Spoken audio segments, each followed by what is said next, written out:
On the very edge of Caligra village stands a house that belongs to no one. It has no owner, no recorded history, and most strangely, no sound. The locals call it the Silent House, and for good reason. Around it, the world goes mute. The wind doesn't howl, birds don't sing, and even the buzzing of insects is swallowed by an oppressive quiet. Footsteps on the nearby road seem to vanish into thin air. For generations, children have dared each other to get close, while adults quicken their pace, their eyes fixed straight ahead. No one has ever knocked on its door, until Ria. Ria was a paranormal blogger, always on the hunt for what she called India's forgotten haunted places. She lived for the thrill of the unknown, and when she heard the rumors about the Silent House, she was immediately hooked. The legend was simple and chilling. If you step inside, your voice is the first thing the house takes. Ria, a skeptic at heart, scoffed at the idea. Armed with her camera and a thirst for a good story, she walked up to the rotting wooden door and pushed it open. She was going to debunk this myth once and for all. The very instant she crossed the threshold, the world didn't just become quiet, it ceased to exist in sound.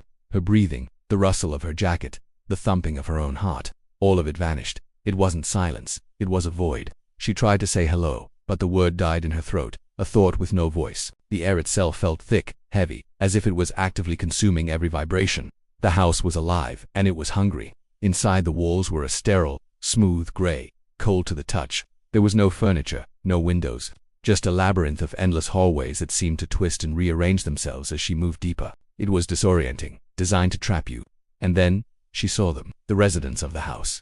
Shadows, but they weren't her own. They clung to the walls like dark living stains. They were shaped like people, but disturbingly wrong.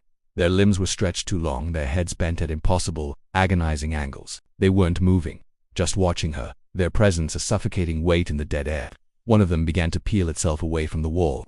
It was the silhouette of a man, but utterly devoid of substance and sound. It glided toward her without footsteps, without breath. It had no mouth, only to hollow, gaping voids where its ears should have been, as if they had been brutally carved out. The shadow man reached a long, thin arm toward Ria.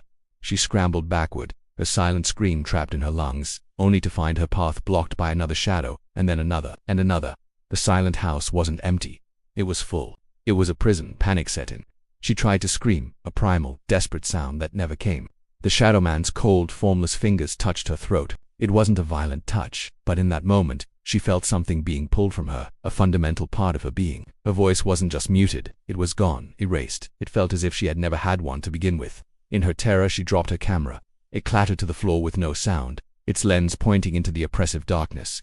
The recording captured nothing but a black screen, until the very final second. A single word flickered on the display, as if scrawled in the dust by an invisible hand. JOIN. 3 weeks passed. The villagers, who had seen Ria arrive, noticed something new. A fresh shadow had appeared, standing just inside the doorway of the Silent House. It was smaller than the others, and it seemed to be holding something in its hand. Something shaped like a camera. Ria hadn't just disappeared, she had become a part of the house's collection. A silent, featureless shape doomed to wander its impossible halls for eternity. Now, the locals tell a new story. They say if you walk past the Silent House at dusk, you might just see someone waving from the dark doorway, a desperate, frantic gesture, trying to warn you away. But you will never ever hear their voice, because the house keeps everything quiet forever. Thank you for watching. If you enjoy stories that explore the dark and unknown, make sure to subscribe and turn on notifications. You never know what's waiting in the silence.